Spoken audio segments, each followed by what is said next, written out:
नमस्कार, मैं विष्णु शंकर आपके सामने फिर हाजिर हूँ सोच समझकर एक ताज़ा घटनाचक्र पर अपने एनालिसिस के साथ। अमेरिकी रक्षा वेबसाइट वॉरजोन की तरफ से ट्वीट की गई सैटेलाइट तस्वीर से एक बड़ा खुलासा हुआ है।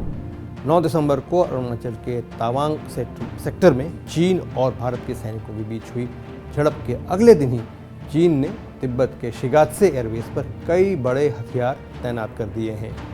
सैटेलाइट तस्वीरों के आधार पर वॉरजोन ने बताया है कि शिगात्से एयरबेस में ड्रोन से लेकर fighter jets, refuelers, early warning system वगैरह तैनात किए गए हैं। ये तस्वीर चीन के बुरे इरादों की झलक दिखला रही है या सिर्फ एक गीदड़ भपकी है, ये अभी साफ होना बाकी है।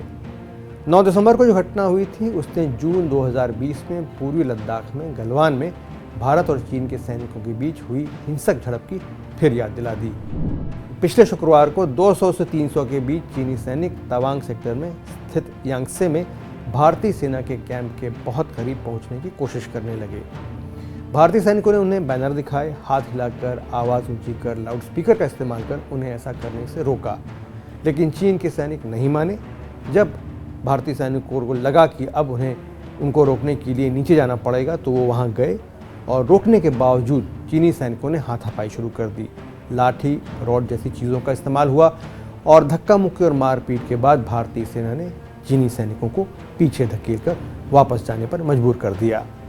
इस हिंसा में सोर्सेज के अनुसार 9 से 12 भारतीय सैनिक और 20 से 22 चीनी सैनिकों को चोट आई। घायल भारतीय सैनिकों को गुवाहाटी स्थित बेस हॉस्पिटल लाया गया, जहां उनका इलाज चल रहा है। भारतीय रक्षा मंत्री ने मंगलवार को संसद में अपने बयान में कहा कि न तो किसी भारतीय सैनिक को गंभीर चोट लगी, न ही किसी की मौत हुई और सैनिकों ने बड़ी बहादुरी दिखाते हुए चीनी सेना को खदेड़ दिया। इस मामले के बारे में चीन का कहना था कि चीन और भारत के बीच बॉर्डर पर स्थिति स्थिर है।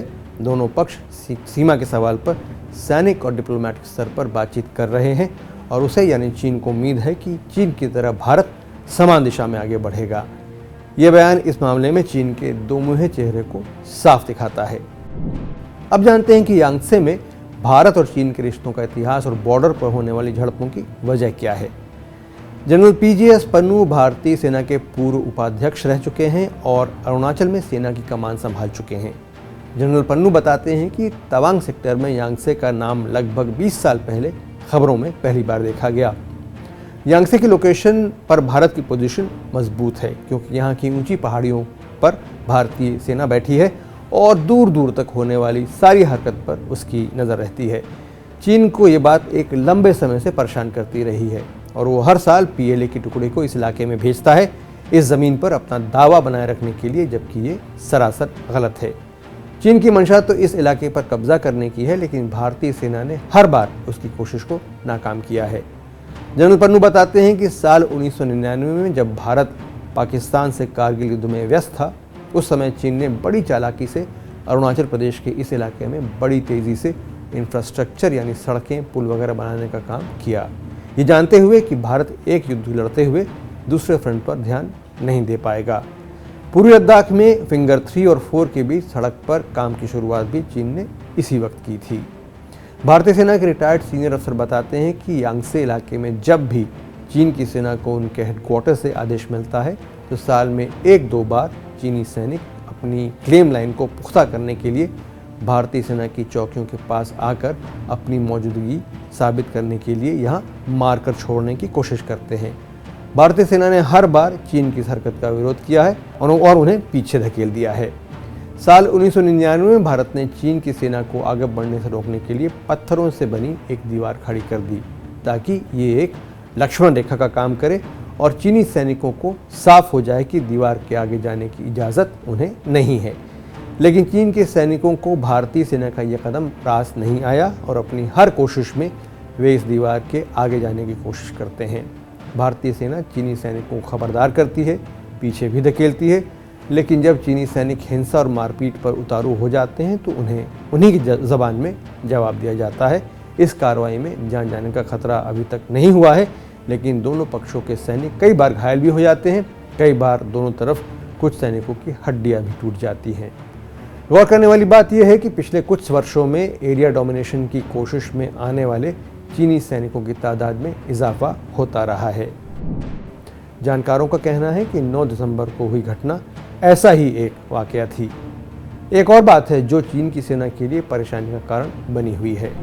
यांगसे की ऊंचाई 14,000 फीट है और यह तिब्बती और अरुणाचल प्रदेश के लोगों के लिए धार्मिक दृष्टि से एक पवित्र स्थल है।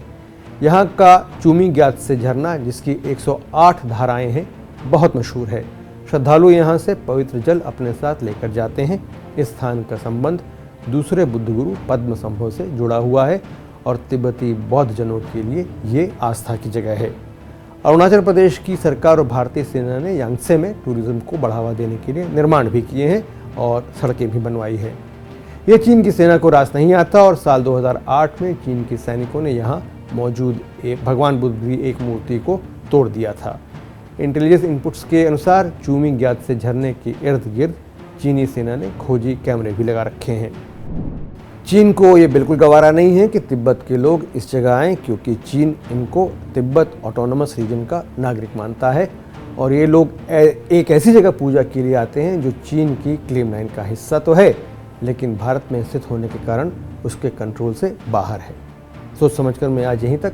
अगर आपको ये वीडियो अच्छा लगा हो तो इसे लाइक और शेयर कीजिए, TV9 डिजिटल को सब्सक्राइब कीजिए और हमारे साथ हमेशा जुड़े रहिए।